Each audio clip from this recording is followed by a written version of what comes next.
we're entering, no, yung Karen villages. Ito yung mga name ng villages. So in order to be allowed here, you pay 300 baht, no? Medyo mahal, expensive. This is the most expensive tourist destination.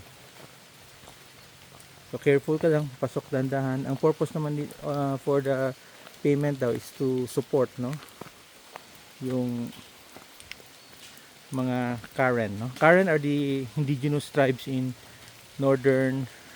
Myanmar. They're currently waging parang a war of liberation. Sana mabigyan sa ng kahit na homeland. I think there are millions of them. No, yung kasamahan ko hirap po. So somebody is having difficulty. But wants to see yung so pwedeng maghawak man dito. No, but better yung footing, investment sa footing.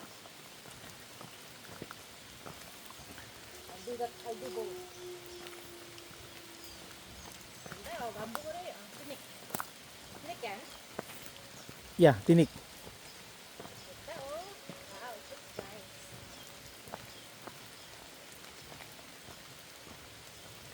Tingnan natin. So this is, I think, worth a visit.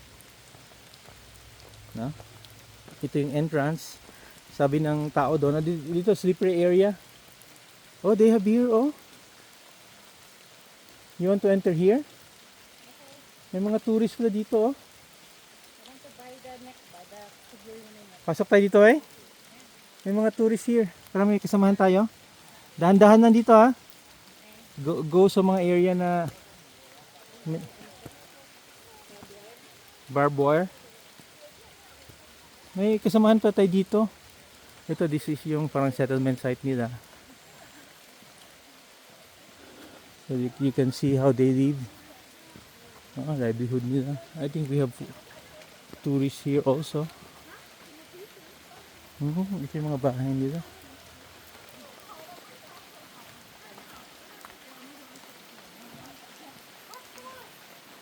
Okay.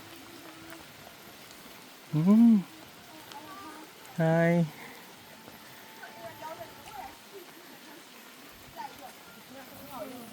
Sa kanya. Oh, meron siyang mga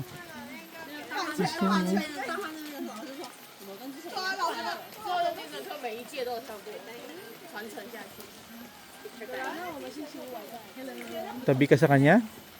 Tabi ka sa kanya. Tingnan natin. This is